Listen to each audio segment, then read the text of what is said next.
Hello, everybody, and welcome back to another episode of the Grouchy Anime Club. After much wait time, we are finally here to discuss Berserk. This is the 1997 version, and going into this, I thought it was supposed to be bad. Is that the general consensus? This is a bad anime? No. Well, okay. So we all went into it. I think we were talking about it before that we all tried to watch it and we just couldn't get through it. But this is Berserk is supposed to be like one of the classics. It's supposed to be one of those, hey, you need to watch this. Um it is like, no, I wouldn't say cornerstone, but it is like one of those things where people who are like, "Oh, I am a connoisseur of anime. Of course, I've watched Berserk. Of course, I watch Neon Genesis Evangelion." It's like one of those classic animes that people get like really snooty about. It's like, "Oh, you haven't seen this one? Hey, you're not really an anime fan." But Oh, this was, yeah. So this is one that I tried to watch before, and I think I watched the newer version because this one was better than the newer CGI version, because okay. that I could not get through the first episode. So I have a few friends who are huge fans of the 1997 version. I was kind of the same as Alex, where I watched the newer one and couldn't really get through more than a couple episodes, especially with the clanging sound effects of the sword. That's a bit much. Um, but yeah, no, I've heard that the anime is pretty well respected. I definitely went into it thinking that there was going to be more action right off the bat. Yeah, I was very surprised. I mean, after getting through the first episode, I fell into it kind of quickly where the tension keeps building and building throughout every episode. And then, we ended up going all the way, we stopped at 13. Was that right? Yeah, we went all the way to episode 13. So we stopped right at the worst possible spot. But that's kind of good because the next time we go into this, there's going to be some pretty big plot twists, I'm thinking. But yeah, this thing was great. And I was happily surprised because I thought going into this, we were going to be excited to see all the different Souls references. And then we would just be disappointed by the anime.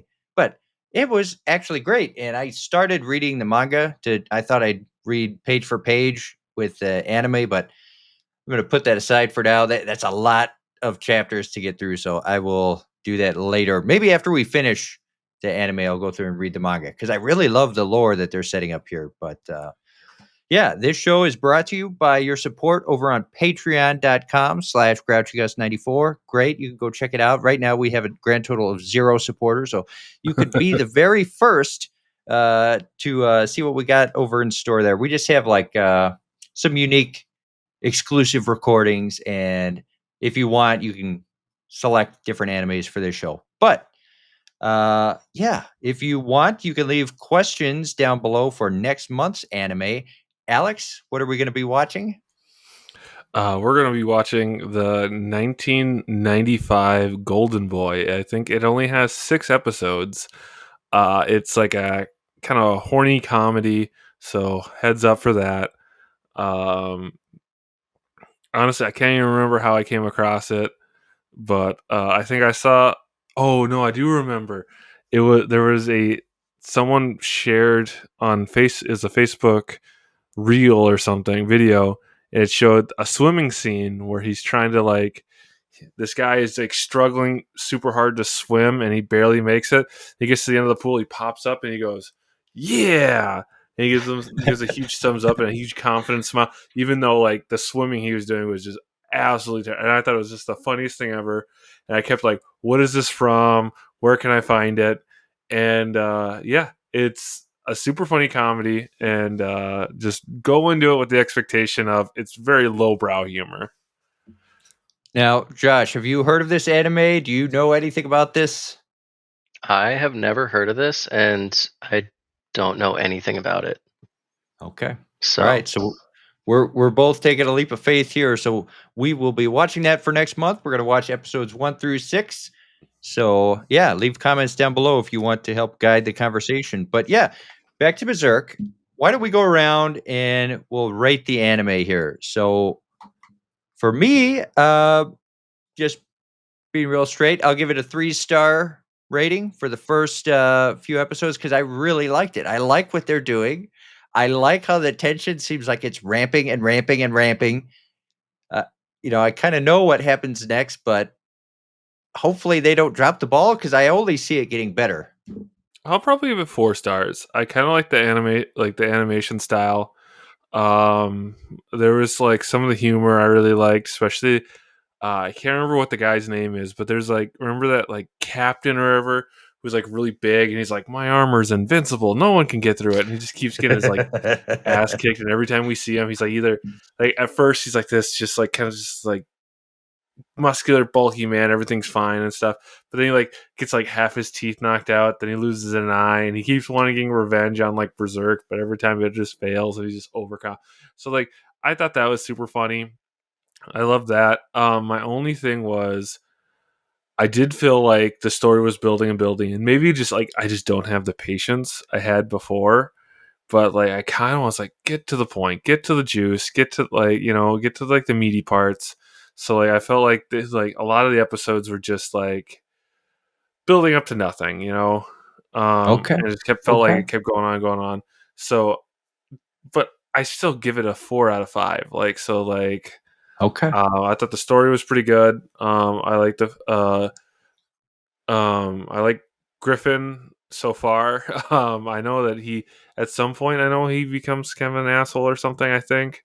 But right now I like him. I like Guts and yeah, good anime. What would you say, Josh? How would you rate your time with Berserk so far? I think so far I'd give it a 4. I think normally I'm not the kind of person that cares about spoilers at all. And of course, this is pretty classic, so I've kind of heard of what goes on, some of the things that go on later.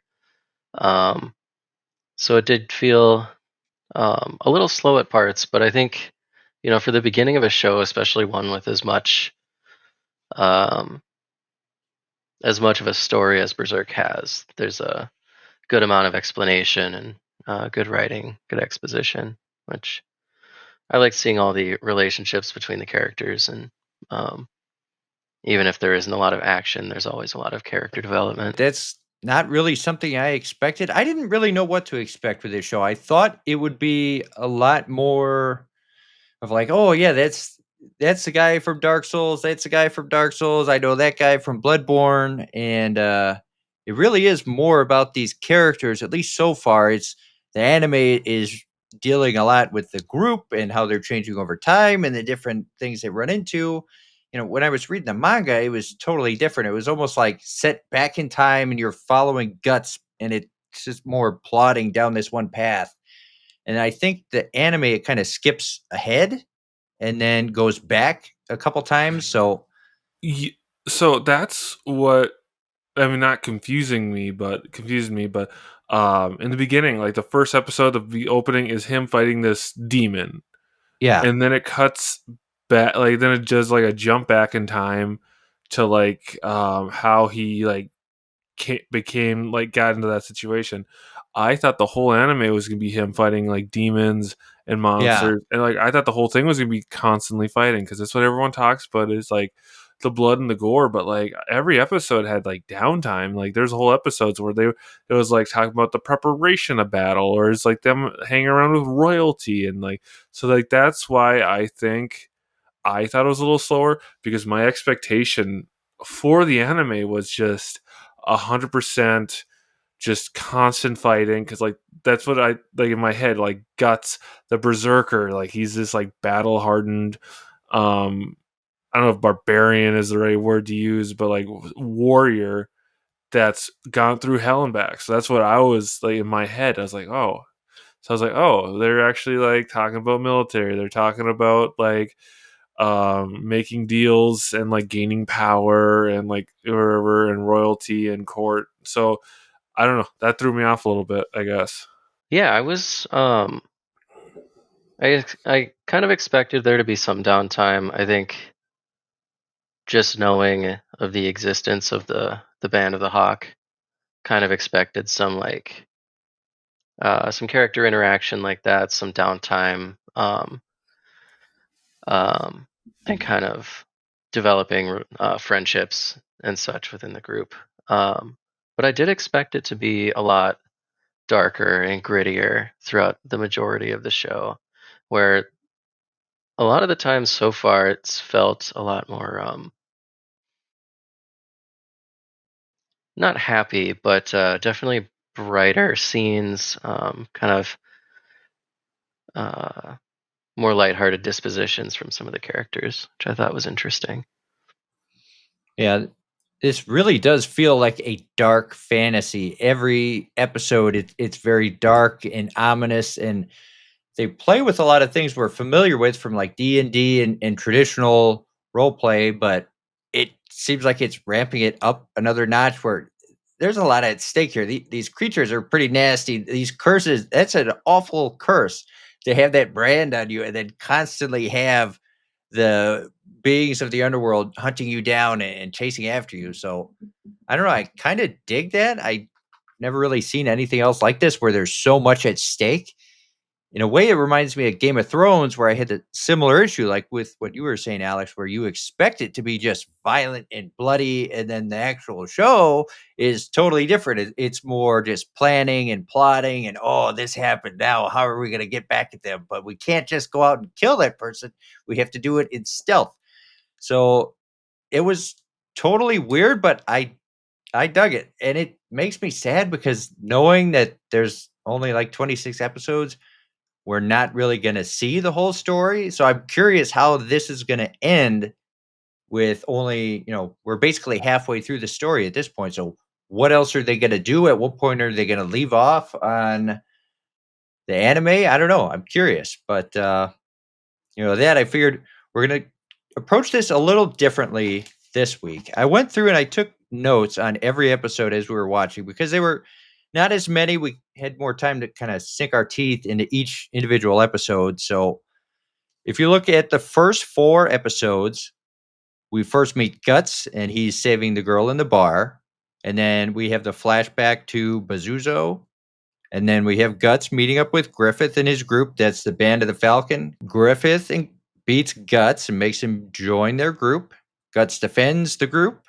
And then we have 3 years past where we get to find out about Guts and his childhood with his adoptive father. So, what do you guys think about all that? Uh, I think. Well, I really like the fight between Guts and Griffith. I like the fact that like Griffith um, beat him not is just through tactics and like discipline. He didn't brute force it. He just redirected the energy, like did this like some grapples and throws. And I like Guts fighting style where like Guts is like, I don't care. I'm just gonna like break my arm. I'm still have another free arm. I'm gonna rock your shit kind of thing. Um but as soon as Griffith showed that, was it the heart of the demon or something, or what was that? The heart of the king? I had that necklace that he has, that charm. As soon as I Balin? saw that thing, Yeah, I'm like, you need to kill that guy. You need to put him down. There's something wrong with him.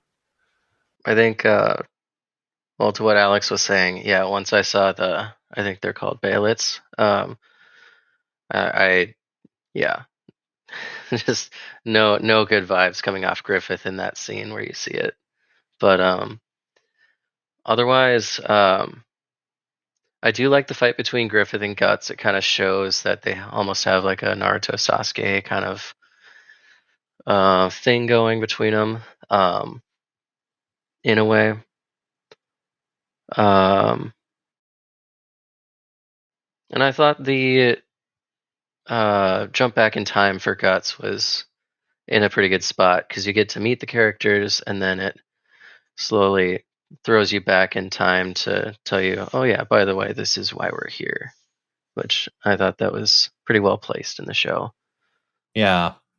It's cool because right now, as you're watching it, you really expect Griffith to be evil. I mean, why else would he be carrying a creeping creepy demon necklace, but I don't know. They're not really totally black and white, good and evil. Guts is kind of flawed. He's kind of a jerk. Griffith seems really nice. I mean, his hair's white. He looks like a nice dude, but deep down, he's pure evil because he's got this creepy demon necklace and he just throws off weird vibes. So I thought that Yeah. was kind of cool because And that naked he's like water this fight savior. too, like that's pure evil. Yeah, that was a little weird too.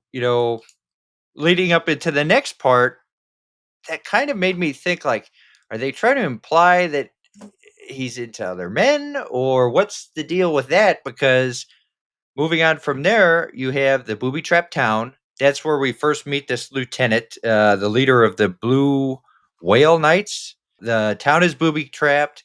We have Guts defending the rear. He saves the whole group.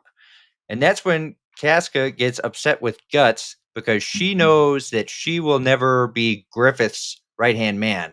So I don't know if that's like her way of implying like he's not into me, or you are the person he's always been looking for, and that's why she was mad. But it just made me think like, what are they trying to say here about Griffith? Yeah, I think like I was saying, Guts and Griffith definitely develop a certain understanding even in that first fight. That's kind of why I described it as a Naruto Sasuke situation where they're just like kind of seem like they connect in a way. Yeah, everything that happens with Casca, It definitely like seems like she is in love with Griffith. No, That's what she my definitely, thoughts were.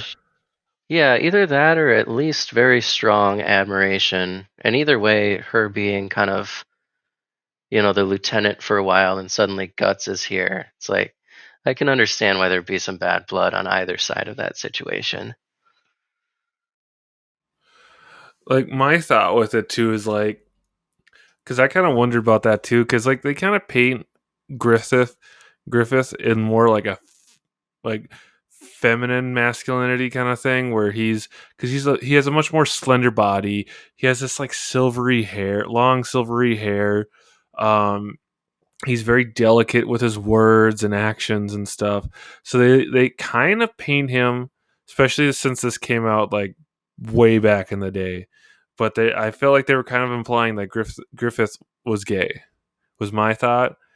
Um, Not that there's anything wrong with that or have anything against that kind of thing, but like I think that's what they're like imposing, because when she was saying like I accept the fact that I will never be his like right hand man, and I don't think that it's like not just his like position in the hierarchy, but like relationship wise too, because like it's almost like he's using love to control these people. He's it's almost like they're falling in love with him. Everybody around him just adores him and they will do whatever he says. I was just gonna slide in. It really does feel like that kind of cult of personality where um, people do just kind of fall into like, oh yeah, no, um, yeah, kind of following him wherever he goes, kind of falling into that. But anyway, It makes you wonder how much of this is the effect of the necklace. Is it increasing his luck? Are the demons like making these people love him? Are they what does the power come from? How does it actually influence the world around him? Because something is not right with just how he's able to meet these people. They fall in love with him, and then they're totally following him for the rest of the journey so far, at least.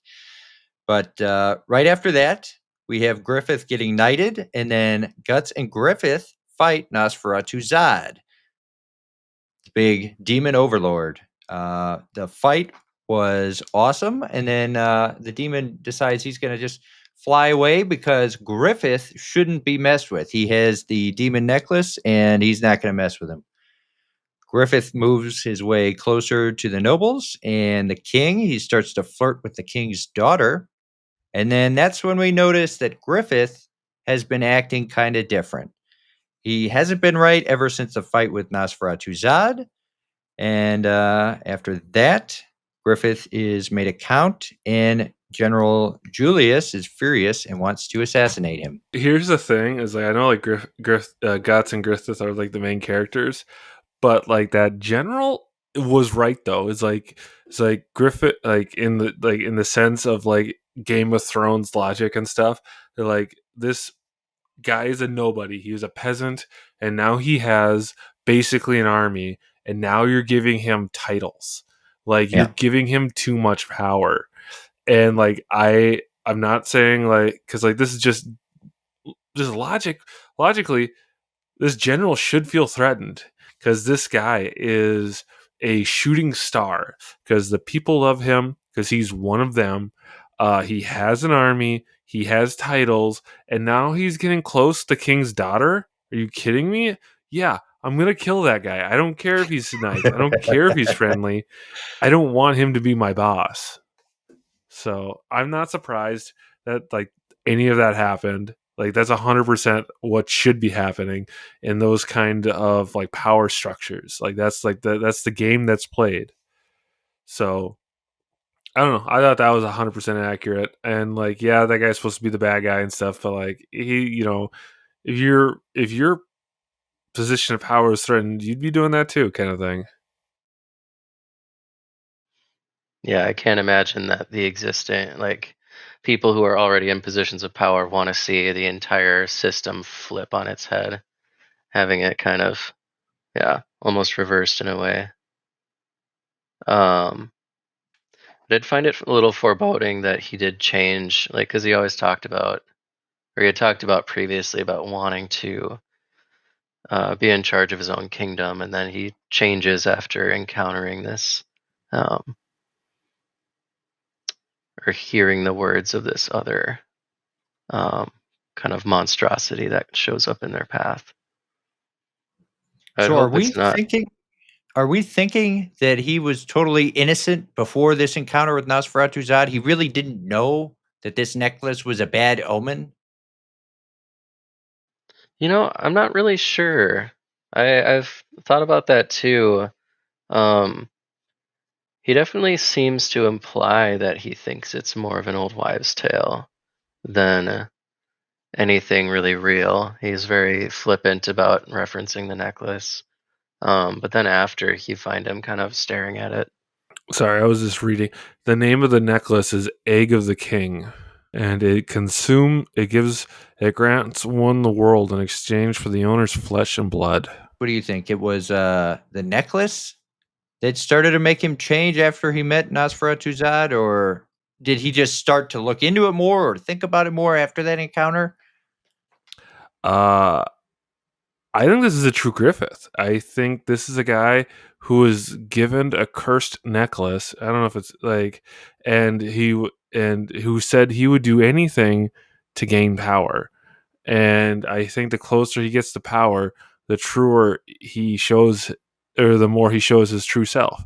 Because before he had to be kind, before he had to be this charming person to get the support and like rise in the power. But now that he doesn't, now that he has it all and he's not worried about it, it doesn't matter to him like as much. He doesn't have to be as careful because he already has the title, he already has the army, he already has the admiration. So you think the necklace was forcing his will, making him charming and nice and kind, and now No, that his dream is coming true, he's revealing himself? I don't think the necklace was doing anything. I think he was doing it on his own. I think he knows how to play the game. I think just deep down inside, he was just evil. And like I think the necklace is like giving him is like or is giving him the abilities to get like to climb the ladder and stuff. Like the necklace is providing the ladder for him to climb and stuff. He knew Okay. everything that he needed to do to get up the ladder, and he's doing it. And the higher up he is, the more like the more arrogant he's becoming, the more he's just like, I don't fucking care anymore. Like I have what I want. I'm going to be king. It's my right.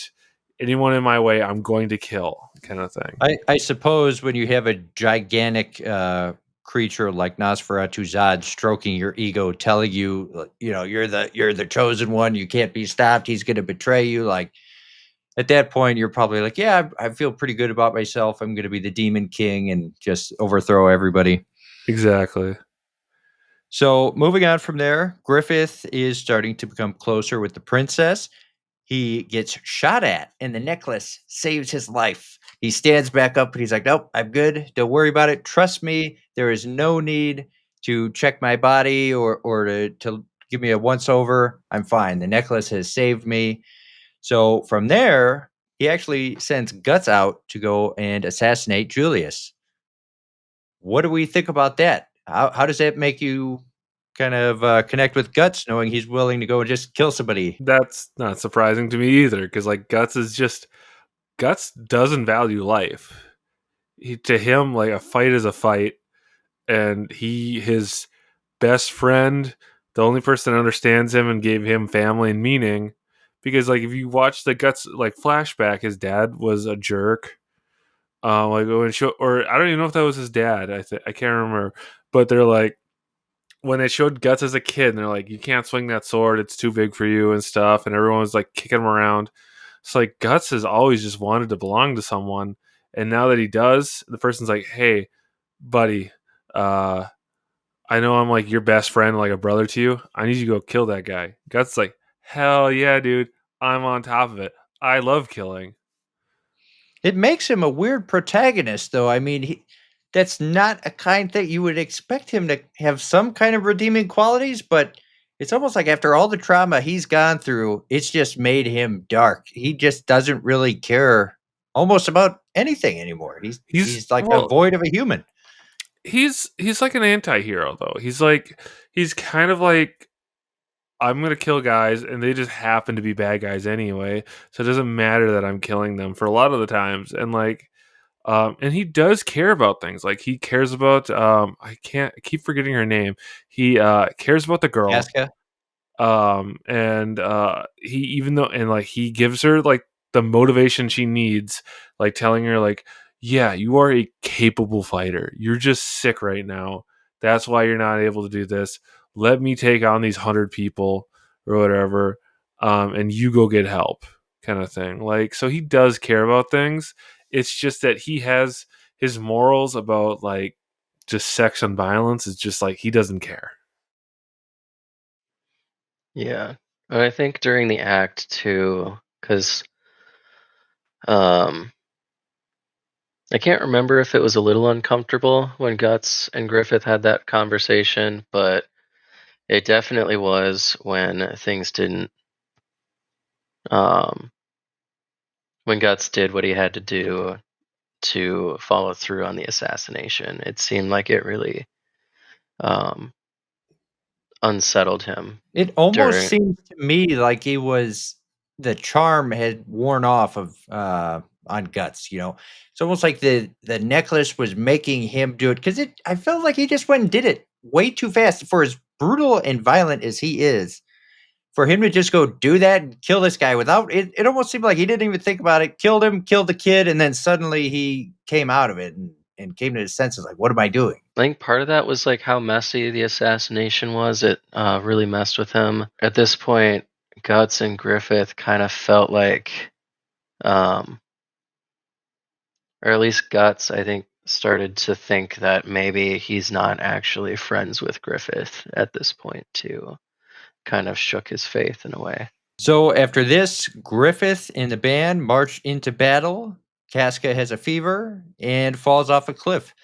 Guts jumps after her to save her life, and then that's when we find out how she fell in love with Griffith and how they met each other, and she watched him raise to power by working with a pederast, which is kind of strange because that's the same kind of thing she was tricked into service with, and then he just goes ahead and helps somebody who hurt her. I think, I mean, like that's part of his thing though. Like, right, what I said earlier, like he knows the games that he has to play to gain power. So like he's going to that's like he's going to do what he has to do to gain power, and like that, whether that's being like a charming prince or like just making deals with people who are shady, and then just like doing whatever's in the moment is like the best play. He's going to take the best option. Especially like when he saved her from that guy and he gave her the sword, he's like, I'm just giving you the tools you need to survive in this world. It's up to you to use them. Yeah, and I think the way, when Griffith had to do, like, was doing what he needed to do to um, secure the resources and stuff,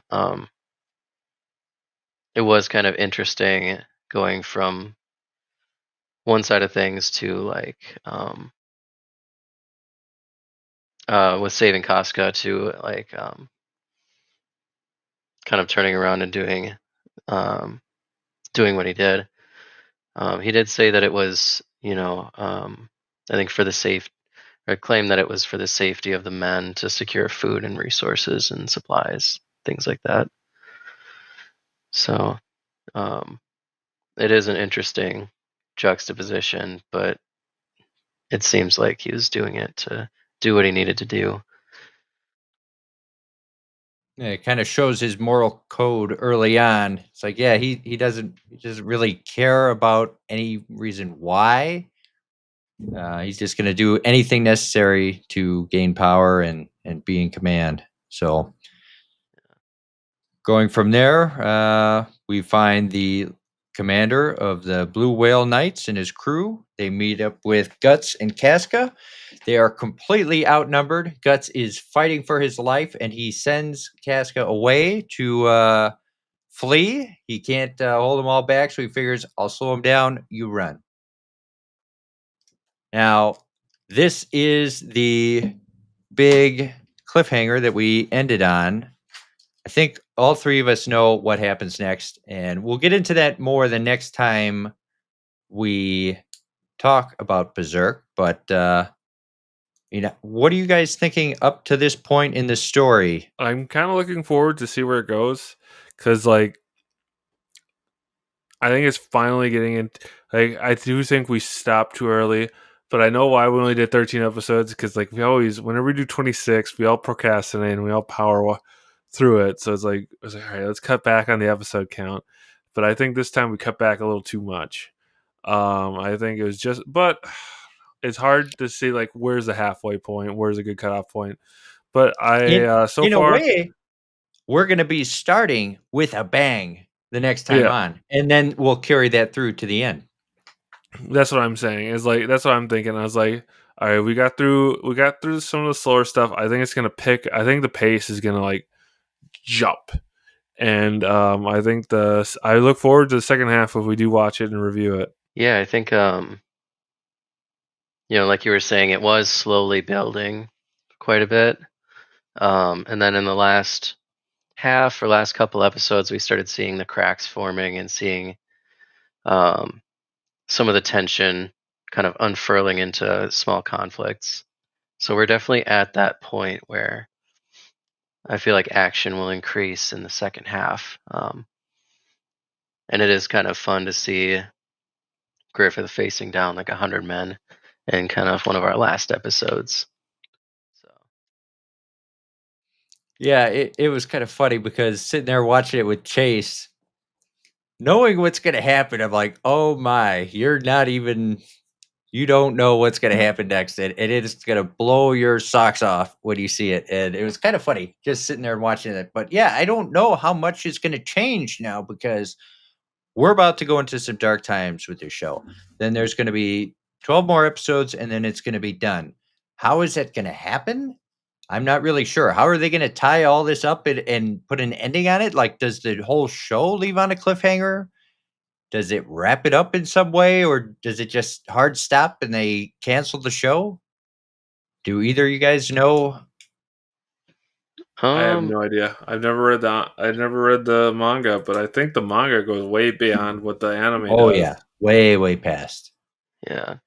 I feel like the pacing is picking up, like we were just talking about. So I'm hopeful that it kind of energy is increasing and we get more payoffs for all the tension that's been building.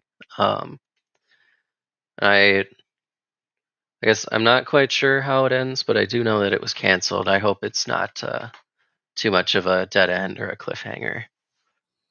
Yeah, hopefully it ends at some spot where we can still be happy with watching this as opposed to leading up to another cliffhanger and ending, because that's going to be brutal. I know they did come up with some other animes, but like you guys were saying earlier, they're supposed to be kind of awful. So Yeah. yeah, Well, especially with the more recent Berserk anime, I remember watching the first couple episodes and just hating Guts. They did not explain why he is the way he is, and I was just like, this is the most unlikable dude.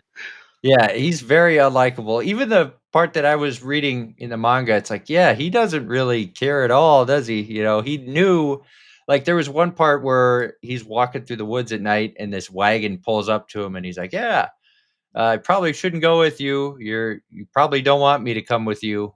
Please leave me alone." And they insist, "You're like, please, no, it's dark. Come with us. You'll be safe." And he basically gets these two people killed, and he doesn't even care. And it's like, yeah, you're not that nice of a person. And I know he's cursed, and I guess you would be pretty miserable if you were cursed to live, which it's definitely what it seems like. He just can't seem to die, and he's eternally tortured by this brand he has on his neck. Um, yeah, I don't know. So what do you think about the whole Dark Souls connection? Did you guys see anything? I know, Alex, you're not that big on the Souls games. Josh, you played some. Did you guys see enemies from Dark Souls or anything that jumped out at you? I think I saw the Onion Knight, and that was about it. I would love to see the sun. Is the Sun Knight like praise the sun? Oh, Solar, Solar. yeah. I think that'd be great to see him. I don't think we will, but I think that Solare's like Suncrest from Dark Souls really kind of harkens to some of the heraldry we've seen in Berserk in some spots. But no, I mean the biggest thing for me is Guts' sword. It's like, yes, the the colossal great sword from most of the Souls games showing up in the anime was pretty fun. Yeah, for me, I didn't quite notice anything that was like super obvious, but I know a lot of the enemies are taken and used from Berserk in Dark Souls. So, like the Serpent Man, the skeletons that come back to life, that's all in Dark Souls. So, it's like all the smaller enemies that you don't really think about as Guts is murdering them. It's like they've adapted those in one way or another to the Souls games. And I guess I don't know what I was thinking. I thought it would be more of like an obvious, "Oh, that's Nito," but instead of being in Dark Souls, he's in Berserk. But so far I haven't seen Nito. I'm sure they're gonna totally change up the lore. They're just used in different ways. It's like, this is a cool creature. We're gonna take him out and we're gonna plop him in this game.